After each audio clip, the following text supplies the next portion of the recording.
Torah, slowly started keeping Shabbat a little bit. One of the main reasons I became religious is because that 1 year in Israel gave me a lot of time to think about my life. When you're living in LA and you're so busy, especially with having this on you all the time, and all the different technological gadgets, it's hard to focus and to think. What is my purpose in life? What am I going? Where am I headed? And I thought about it. Do I want to become a doctor? Doctor is a nice thing. You can help a lot of people. It's wonderful. It's wonderful. If your intention is for helping people. A lot of people, their intention is not necessarily to help people. They don't care about other people.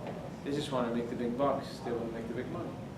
It's a big mistake, because if your intention is to help people, it's such a tremendous merit that you have, such a big mitzvah. But I looked at different fields and different areas of my life. What do I want to be? And then I looked at some of the lives of the religious people that were living in Israel. I looked at my rabbis' lives, and I saw that although they didn't have so much money, they were living such lives of happiness and lives of meaning. They had 5, 6, 7 children living in a 2-3 bedroom. Somehow they're happy. They don't have the Mercedes-Benz, they don't have the fancy houses, and somehow they were happy. They looked like happy and had a meaning in their life. A life of real satisfaction. Something which I did not see here in LA. Growing up in the valley in LA, I did not see it. I saw emptiness. And I was really attracted to such a life. And I said, how do I want to live my life? Do I want to just be living the LA life? And I had a lot of arguments with my father. My father pushed me. He said, you're not going to have any money in life. You're going to have such a difficult time as you want to stay in the track of religion. It's a whole story. He only allowed me to go to Israel if I got deferment from UCLA for a year. And God, worked out that they gave me the pass, defer UCLA. By my second year in Israel, I really didn't want to go to UCLA. I wanted to go to YU. So I had a whole other fight with my father about that. And by the second year, I had decided I didn't even want to go to YU anymore. I told them I'll go to Touro College. I don't know if you heard of Touro College in New York. So I ended up going to Touro College, but I couldn't see myself in any of the areas, whether it was programming that I took or accounting, and I wanted to be involved in something more real. And now my dad looks back, whenever my dad has any questions, any dilemmas in life, who does he turn to consult with? He calls me. I'm like his go-to man. I'm his rabbi and his go-to man.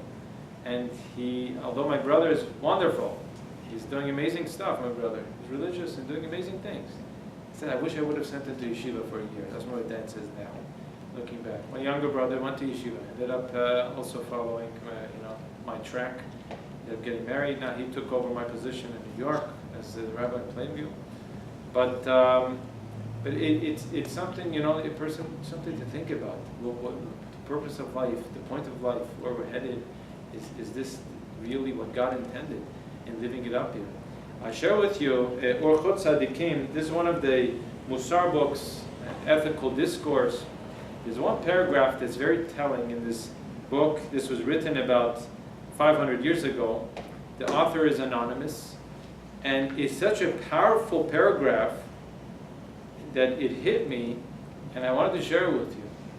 He says, Gam yesh ra'aya gedola, al bingri, tremendous proof, shaneshama ba milamala, that the soul, that the person's the shama, we're all sitting here, you see a physical body. When you look at yourself in the mirror in the morning, all you see is the physical. But we all know that that's not the real you. The body is just a shell. The soul, which is the real you, when you look at the mirror, the person who talks, the person that hears, the person that remembers is the neshama, is the soul. This neshama is something which is eternal. It's something very holy that God took right under the kisei kavod, his throne, and he implanted it in this body. And he said, go live life. Now this neshama lives on forever and ever. The body, after 120 years, passes away and gets buried in the ground. The neshama lives on. The purpose of life is not just for this world, as we'll discuss. He said, I'll prove to you there's a soul. He says, because we see. Unbelievable psychology. You don't find a single person that is happy with what he has. They seek higher positions than they have right now. If he has $1,000, he desires 2,000. If he has $1 million, he'll want 2 million. If he has 10 million, he'll want 20 million. You find me one multimillionaire. I've met a bunch of them. And the guy's worth 60, 70 million dollars. What's your problem? Retire, put your money in the bank, go on vacations, $60 million, you know how much annual percentage you get from the banks? You get at least 10%. 10% is a lot of money. Do the math. Each year, you could just live off of the interest. What's your problem? You're waking up like a madman in the morning, running through your whole day like a crazy man, and working nonstop with the stress of life. Retire. Just stop already and go on vacations every day, every week. You go around the world, tour the world. For some reason, people can't stop. They have the money, they want more. You look around, you think sitting here, I don't know how many of you are wealthy or not, that if I had the 10 million for sure, I'll be happy. It would be enough for me. I'll stop working. I don't need it. I won't push so hard. Yet you find throughout the world, people don't stop. You have 100 million, you want 200 million. You have 1 billion, you want more. Bill Gates is not stopping. Bill Gates full force, the richest man in the world.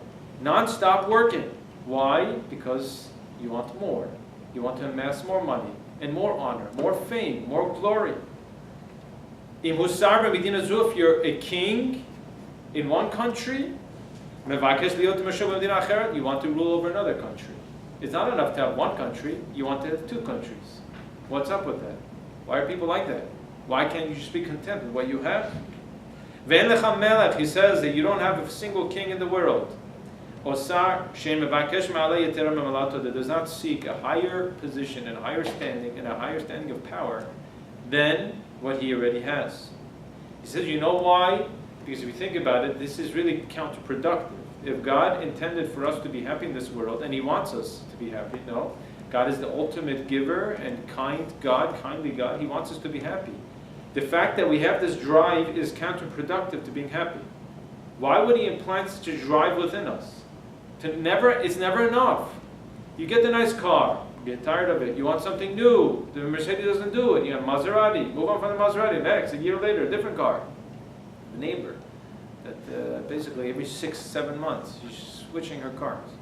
She's a very, a woman that's very much into the physicality, and she likes to change.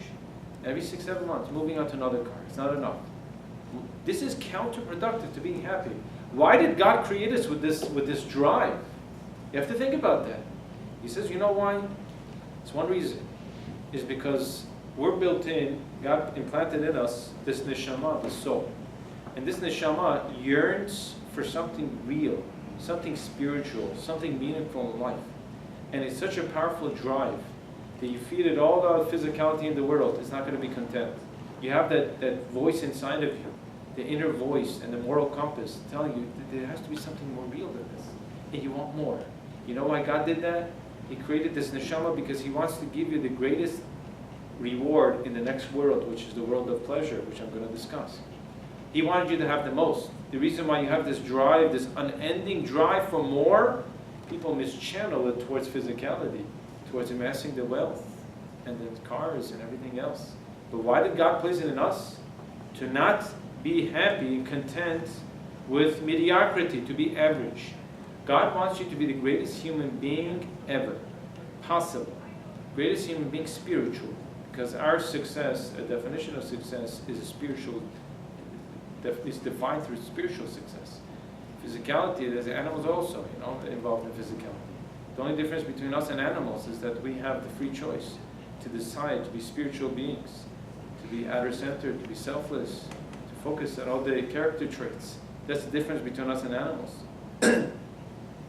And this idea, if you look at the world, the actors and actresses and the sports players, I always love to look at their lives.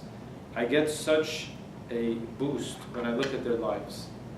Because the actors and actresses, we talk about 60% divorce rate. By them, it's not 60%, it's a 90 percentile. Somewhere in the 90 percentiles. None of them stay married. Do you know that it's been proven that the second most stressful experience a person can go through is a divorce? The first is a loss of a relative, and the second is a divorce. You can't tell me divorces are fun. And these actors and actresses who have it all, they have the fame, they have the fortune, they have the looks, and what seems to the eye is that they have the life, they're miserable. Divorce after divorce. And you girls probably know better than me of all the people that are, in the movies and the actors and actresses. The sports players. I was always big into sports. The best of the sports players. Michael Jordan was my idol when I was in high school. And he was a very respectable basketball player. What happened right after he got divorced? Well, after he retired, first thing he got divorced. He lost all respect. He went ahead at the age of 50, married a model, half his age, 25 years old. Chucked his wife and his 3 kids. What do I need them for? The greatest players. Shaquille O'Neal divorced, Tony Parker divorced, Tim Duncan divorced, Steve Nash divorced, Jason Kidd, Dennis Rodman, Dwayne Wade, Scottie Pippen. I don't know if you know any of these names. These were the major sports players back when I was growing up. And they're all divorced. And how many of them have children out of wedlock from different women, and they're paying child support? This is their life. They're much down and depressed, and the biggest badbachts you could possibly find in the world. You will not find bigger losers. And people look up to them, and they feel like, wow, they're living their life. I wish I was like that. Are you crazy? Why would you want to have anything to do with their lives? It looks like they're having fun. It looks they're not happy. These people are miserable. This can't be the point of life. And we've taken every wrong path in life. Every wrong path. I'm reminded of a great mashal, a parable that's given by the Mishlat Yesharim. Anyone here have heard of the book, The Path of the Just? By Moshe Chaim Luzzatto. He's a very famous Sephardi rabbi. He was a big-time Kabbalist, and he died in the early 1700s, before he hit the age of 40. And he is considered in the religious world as one of the greatest rabbis ever. His name is by the acronym Ramchal, Rav Moshe Chaim Luzzatto. If anyone ever goes to Israel, you should visit his gravesite. A very holy man. He wrote a book, and in this book he writes the purpose of life. He has an entire book, and the very first chapter he describes the purpose of life. And in this book he brings a mashal, a parable of a maze, a corn maze. Think about a very sophisticated corn maze that's very difficult to get through. And the challenge is to get from one side to the other side, and there are a lot of blockages and dead ends. You got to get through this corn maze. And the world around us, he says, compares to this maze. People try to get through this maze, but they've hit many, many different dead ends. They've turned left, they've turned right, and they can't get out of this maze. Most of the world are stuck in this maze. And he writes that our rabbis teach us that the only way to get out of this maze is if you have someone standing on top of the maze with an aerial view, and they could direct you. They could point to you which way to turn left here, turn right here, to be able to get out of this maze. Our rabbis had this bird's eye view. They knew it, they had it. The bird's eye view, how to get out of this maze. And they tell us in this book, you know what the purpose of life is? Now, after all the everything that I've said until now, finally to answer the question that we started off with, what is the purpose of life? He sums it up in 3 words. Ready? Lehit'aneg al Hashem. He writes that the purpose of life is to get pleasure from God. Pleasure from an attachment to God. He quotes the Talmud, the Gemara, that there is no greater pleasure in the world around than that pleasure, the intense pleasure of an attachment to one's God. This pleasure could be felt a little bit here in this world, but it's mainly in the next world. He writes that this world is just a corridor. This is just a hallway to get into the big hall. You go to a wedding, sometimes you have to travel several feet to get to the main hallway, to the palace. Most people get sucked into this hallway, and they focus on the decorations in the hallway, and they don't make it to the real hall, where the main event is, where the wedding is, where the party is. The Ramchal, he tells us that the purpose of life is to get pleasure from God. Where is the true pleasure from God? Is not in this world. It can't be found in this world. None of the pleasures in this world are lasting, are meaningful. They're all fleeting. any pleasure you pick, they're all fleeting. Whether it's from food to physical pleasure, any pleasure you find is fleeting. The real pleasure is an attachment to God. Now, the Gemara, the Talmud writes that 1 second of pleasure in Olam Haba, which we call the world to come, is more intense and more pleasurable than any other pleasure you find in this world, but not just any other pleasure in this world. You have a whole lifetime of a human being getting pleasure, of the greatest pleasures you can imagine. The guy has all the money in the world and he has the most intense pleasures in this world. He writes that 1 second of the next world, of Olam Haba, this world of eternity, is greater than all the pleasures of a lifetime of a person in this world, but not just of one person. He writes that you take every single human being in the world and all the pleasures that they have in their lifetime, and the 5,777 years that the world has existed, that 1 second of this intense pleasure of connection to God in the next world is greater than all the pleasures you can imagine. It's hard for us to relate to such a thing, to understand such a thing. But this is what the books write. This is what the people that are on top of this maze tell us. And they tell us which way to turn, which way to go. And they tell us not to get sucked in into the pleasures of this world, because all the pleasures pale in comparison to even 1 second of Olam Haba, of the next world. But the only way to get to this pleasure is to get through this world. This world is, in a sense, similar, to you go to somewhere where you play games. How do you play arcades? The only way to play is if you go get tokens. The only way to enter a circus, enter a movie theater, you have to have your ticket. If you go to the line, you don't have your ticket, you can't get in. You need to have your entrance fee. You need to have it paid. The rabbis tell us that the legal tender and the currency in the next world is one thing. Is the 613 commandments that God gave us. The mitzvot is what we call good deeds. Mitzvot doesn't really mean good deeds. We call it good deeds. It means the commandments that God gave us. Through doing the mitzvot and trying to amass as many as we can, we are amassing more tickets and more tokens to be able to, so to say, play in the next world.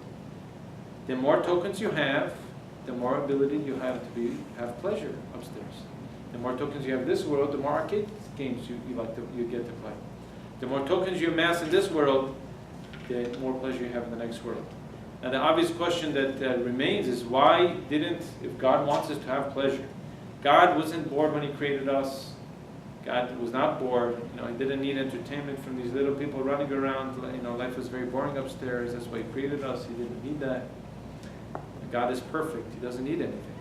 He created us for one reason, is because He's the ultimate giving God, and part of His essence is to do chesed, is to do acts of kindness. He wants to give us pleasure. The way He wants to give us pleasure is by us coming to this world, facing the challenges, going through life, trying to ignore all the distractions and the diversions, and not to get sucked into this world. And remember that you're a human being and you have a soul. That the main aspect, the main part of you is the spiritual, is your soul.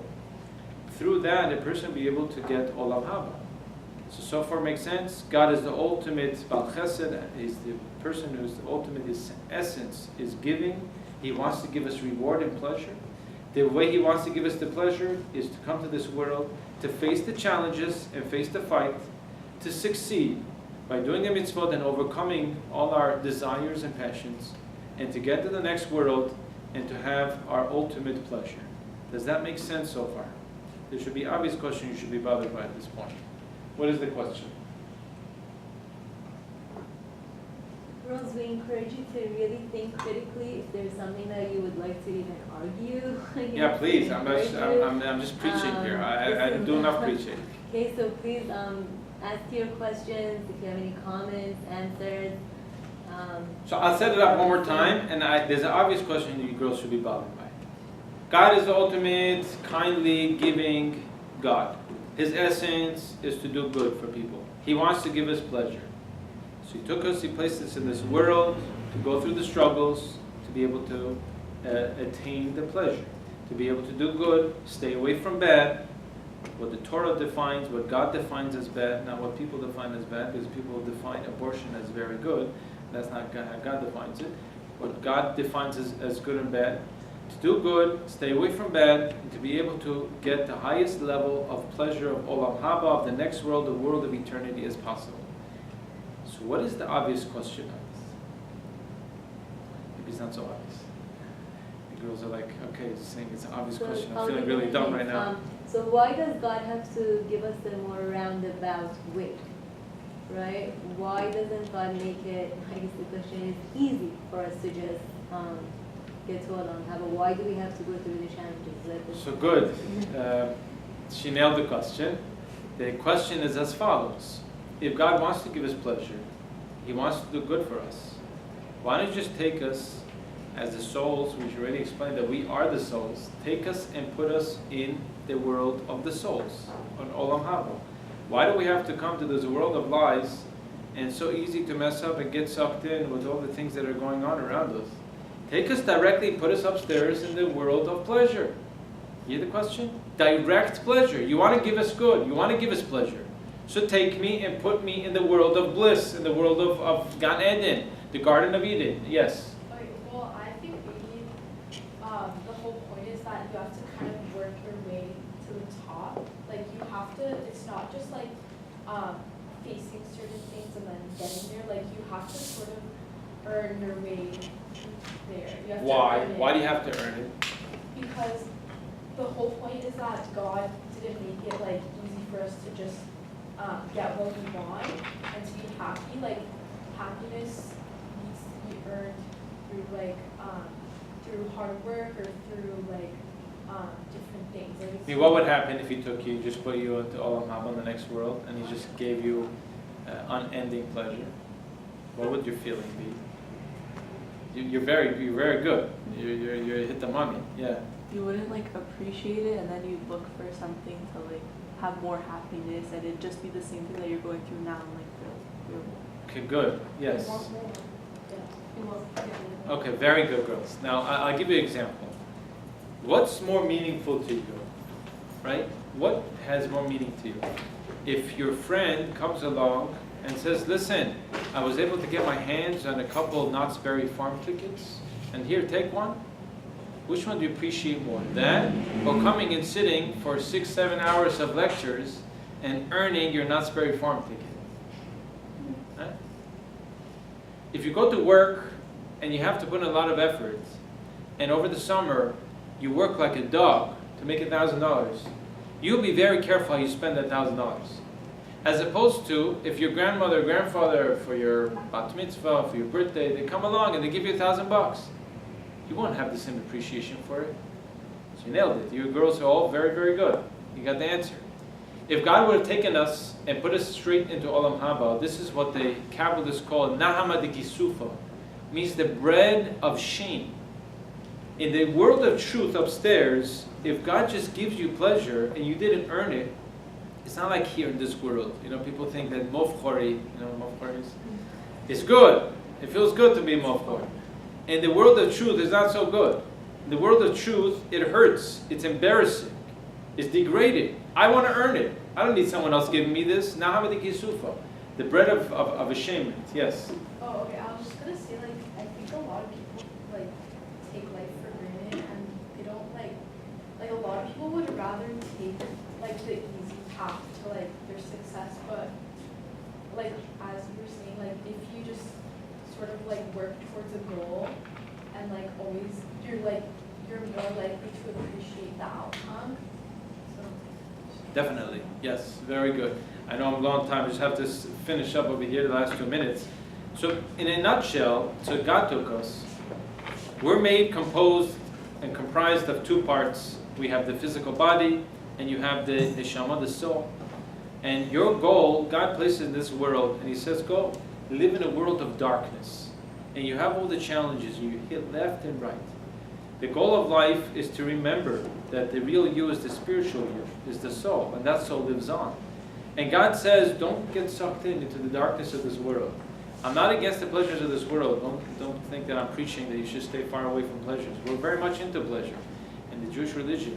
Kosher pleasure. We're very much into pleasure, and any pleasure you find that is inappropriate in a kosher way, there's a way to have the pleasure. Right? Think into pleasure. But God says, remember that you composed of two parts. Don't forget the other half of you. Don't get sucked in and just think you're a physical being and live your life similar to the animals, where life is all about pleasures. You have the half of you, which is the soul that lives on, something spiritual. So in a nutshell, the goal of life, you have two goals in life. In my opinion, there are two goals in life. One is the 613 commandments which God gave. Every commandment, we know that we have 613 parts in our physical body, 248 limbs, 365 sinews, and they correspond, every mitzvah corresponds to a body part. There's a spiritual body part, 613 sections. This gets into deep Kabbalistic stuff. And each mitzvah corresponds to a different spiritual part of the body, spiritual part of the soul. A human being that is able to get the mitzvot and grab as many as they can, they're building their soul up for the next world. They're bringing holiness into the soul, and this is the tickets, so to say, for getting into Olam Haba. That is one goal, is the 630 commandments that God gave us in the Torah. The Torah is our direction in life to know where we're headed. And second is for a person to turn themselves into the most selfless, the most outer-centered person possible, to work on one's traits. I can't stress enough in life, if you like to be happy and you like to have good marriages, how important it is to work on yourself. If a person has a temper problem, if you're lashing out at your mother because she's annoying you, and you lash out at your sisters, your brothers, that is something that you really have to work on. The goal of life is the second goal of life, besides the 613 commandments, probably even more important than the 613 commandments, is for a person to work on themselves. The reason why the 60% divorce rates in America, in LA, is because people are a bunch of self-gratifiers. They look for self-gratification. They look for different ways to get, what can I get? What can I get out of the marriage? What can I get out? Everything is about me. In our religion, you know what we preach? You have to work on yourself. That life is all about the other person. When I got married, right before I got married, my Rosh Yeshiva told me one thing. He said, I give you advice for your marriage. You want to have a happy marriage, there's one thought that you have to think about. Go into the marriage of what you could do for your spouse. Not what you could get out of your spouse. What you could do for your spouse. This is vastly different than the America's perspective of what you could get out of the marriage. You want to succeed in your marriages, you want to succeed in relationships, to become selfless, outer-centered, following the ways of God, to become giving.